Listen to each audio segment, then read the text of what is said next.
third year out of 4 years to remove sheep. And so that does weigh heavy on our minds of where do we put them? What do we do with them? But if, say, we put them in the Garfield Hills on the north end of the Excelsiors, when we go back and take the example of the pancakes, we told ourselves, look, based on where domestic sheep were at the time we put the pancakes in, we felt we had a fair buffer of 20 miles or so. And we had 20 years of good growth, lots of hunting opportunities, but we were aggressive and we said, you know, let's help the white pine range out. And so we did that. We may have well, I'll tell you today, we may have not or should have not done that, but we did. Those sheep went on walkabouts. Our biologist documented it.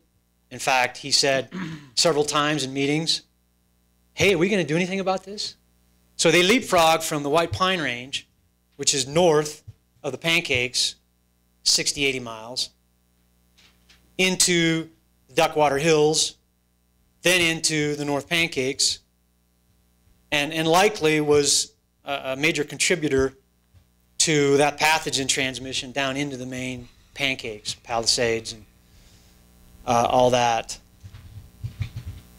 It's something that as a biologist we were taught. We want connectivity. We want to fill in the gaps. We want genetic diversity. We want gene flow across the landscape. And in that case, it probably bit us in the rear end. The Pancakes were no longer isolated. We had connectivity to potential greater risks.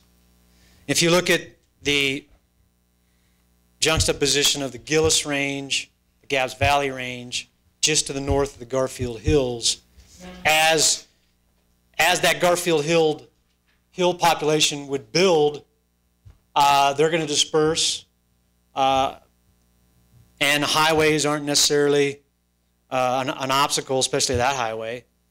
And so the potential then would be not necessarily, yeah, we save the Bear Mountain sheep, which would be great.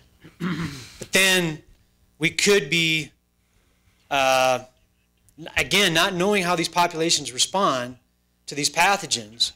We got 500-600 sheep to the north, you know, like our third largest herd in the state in the Gabbs Valley Range, in Pilot and Gillis.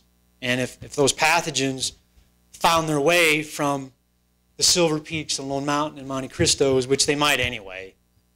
I mean, let's face it, the Monte Cristos and the Pilot Peak area, there's connectivity there today.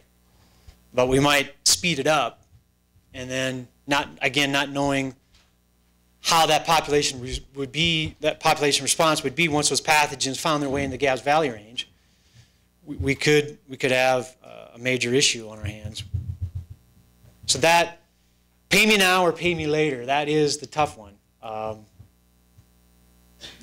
We've had huge successes in doing just that, Commissioner Macbeth, for 10 years, and then the other shoe does fall off. And you know, I'm saying that just 5 years ago, I remember talking with Larry Gilbertson, Ken Gray. We were risk takers. We said, let's use that hope card.